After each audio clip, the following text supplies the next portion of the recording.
karya Edi Nugroho. Jadi karya nggak pernah dianggap sebagai nama. Dianggapnya karya ini bukan nama. Jadi setiap kali wesel datangnya ke Dek Sunu Edi Nugroho. Sunu Edi Nugroho itu putranya Pak Rahmat. Dia kalau nulis dia yang dapat honor, kalau saya yang nulis honornya mampir ke sana. Jadi nama saya tidak pernah terkenal. Aku terus bosen dengan nama itu. Oke lah, saya ambil nama panggilan saja waktu kecil, namanya Hoho yang tadi disebutkan. Kemudian ketika menggantikan Bapak Yudhoyono KS di harian sore wawasan setiap hari Rabu digelar opini, nama saya tercantum, bukan Yudhoyono KS lagi yang nulis tapi Hoho KS. Ditanya banyak orang, KS-nya apa? Ada yang kurang sajen, ada yang keterlaluan sintingnya dan sebagainya. Padahal itu nama mbah saya, namanya Kartosentiko. Hoho KS itu Hoho Kartosentiko, nama mbah saya yang memberikan quote begitu besar yang tadi saya sebutkan, bahwa hutang manusia terbesar itu ke bumi wujudnya nafas, dan satu-satunya cara untuk membayar adalah dengan menanam pohon, satu hari satu pohon. Itu quote dari mbah saya Kartosentiko, Yunus Kartosentiko. Itu intermezzo saja untuk menyampaikan bahwa kendala di Kebumen begitu, dan itu berlanjut bukan hanya di Kebumen saja, Mbak. Baru-baru ini ada seorang komisaris di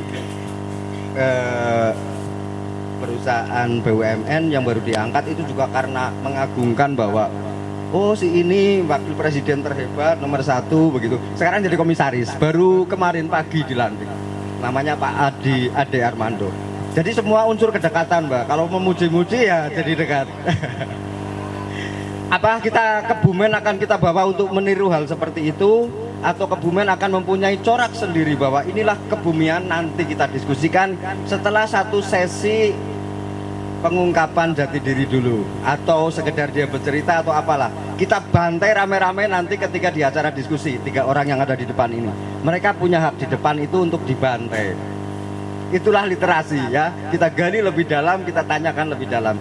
Oke, yang selanjutnya Mas Nizar, lengkapnya siapa sih? Susah banget namanya. Nah, Nizar Amanul Hakim. Karena saya orang Jawa jadi agak susah mengucapkannya.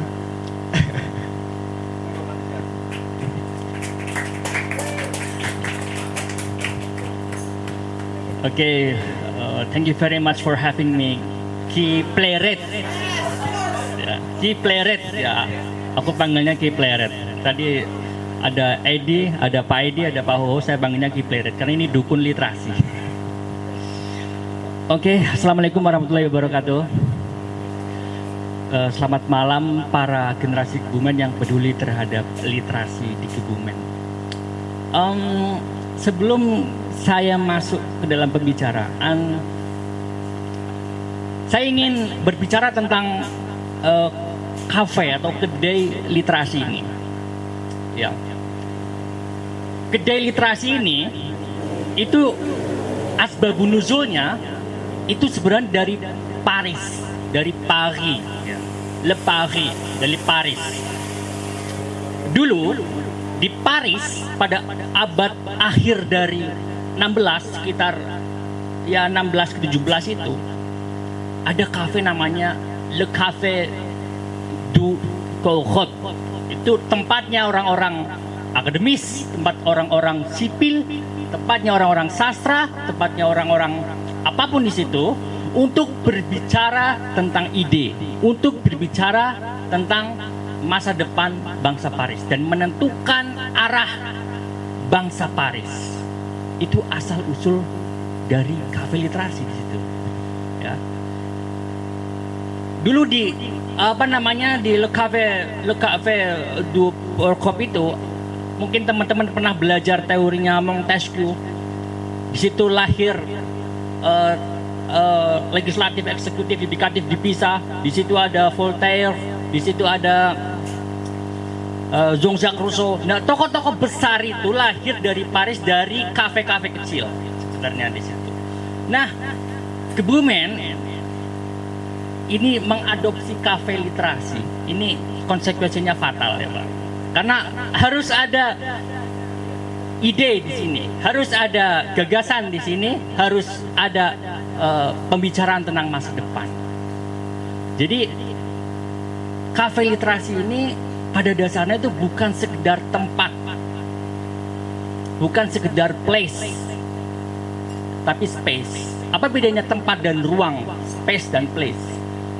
Kalau kita bicara tempat, ya hanya sekedar ruangan aja ini isinya. Tapi kalau kita berbicara yang tahapnya lebih tinggi, yaitu ruang, di situ bisa diisi dengan ide, diisi dengan gagasan, diisi dengan banyak perspektif.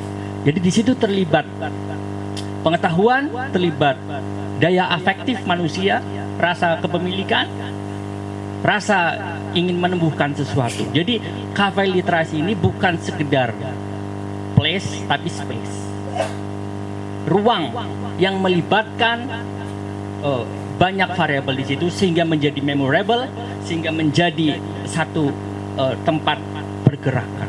Nah itu pengantar dari kafe kecil yang diisi dengan ide dan penuh gagasan yang membahas tentang masa depan bangsa Kebumen.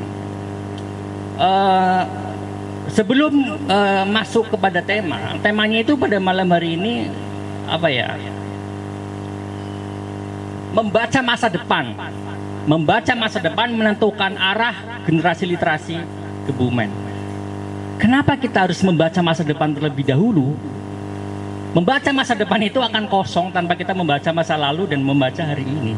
Jadi itu cukup bingung juga membaca masa depan, tapi tidak didahului dengan membaca masa lalu atau membaca hari ini. Bagaimana kita bisa menentukan peta kalau kita tidak pernah membaca masa lalu dan membaca keadaan hari ini? Maka seringkali diskusi-diskusi literasi itu mengalami kedangkalan, mengalami ketidaksinkronan terhadap apa itu literasi. Maka pada malam hari ini sebenarnya saya ingin berbicara 3 hal yang sederhana.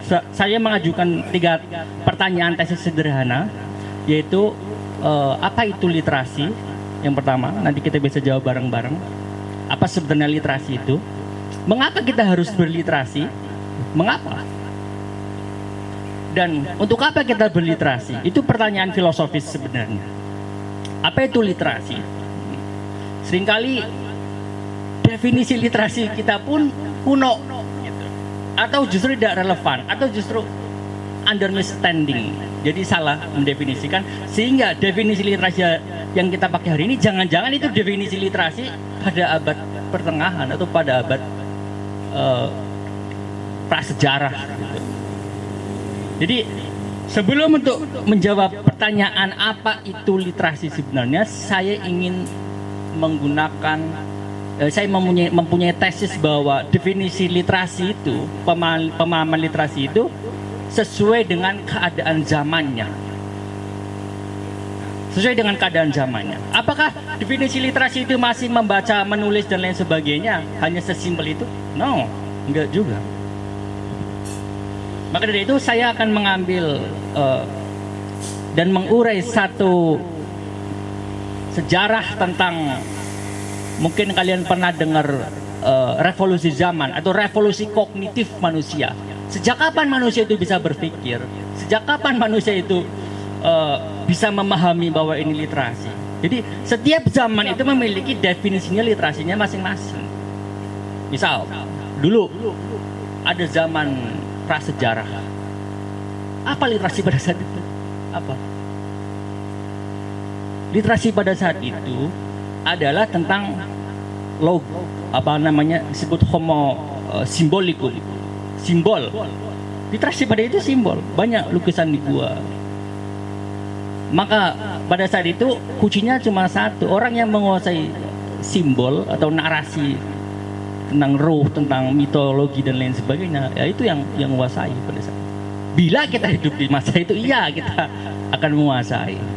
Kemudian zaman itu berubah lagi kan, disebut dengan zaman revolusi pertanian, dan di situ ditemukanlah tulisan peradaban kuno Mesir di situ. Maka literasi dari situ berubah, bukan lagi tentang simbol, tapi tentang pertanian yang menggunakan aksara sebagai pencatatan daripada ruang-ruang industri. Jadi fungsi dari awal mulai asbabun nuzul itu, fungsi dari aksara itu bukan untuk menarasikan sebenarnya, tapi untuk mencatat hasil pertanian pada zaman revolusi pertanian.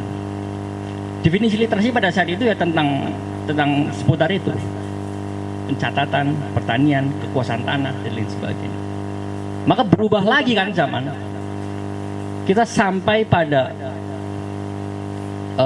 zaman metodologi ilmiah. Di dalam bahasa Prancis kita sering mengenal dengan Renaissance, misalnya Renaissance, baca Renaissance. Ya saya bisa baca Prancis sedikit-sedikit, bisa. Nah itu berubah lagi. Di situ terjadi revolusi zaman, peradaban Prancis, metode ilmiah di situ tercipta. Banyak dogma-dogma dari kalangan beragama yang ingin mengendalikan kehidupan manusia, tapi pada saat itu dibantah dengan dalil-dalil ilmiah, metodologi ilmiah. Terus kita masuk lagi kepada ruang zaman industri, teknologi, kita masuk ke dalam situ. Definisi literasi pada saat zaman teknologi awal, sebelum adanya internet, masih ditemukan mesin percetakan, mesin komunikasi, tapi belum ada internet. Di situ definisi literasi juga berbeda. Dan tibalah kita pada definisi literasi yang paling mutakhir, yaitu sekarang, era abundance. Era di mana semua kelimpahan itu ada, segala sesuatu bisa diakses, AI di mana-mana dengan segala kecanggihannya. Mentaliti kita tapi belum siap untuk menghadapi itu. Maka definisi literasi pada hari ini disesuaikan dengan keadaan zaman hari ini.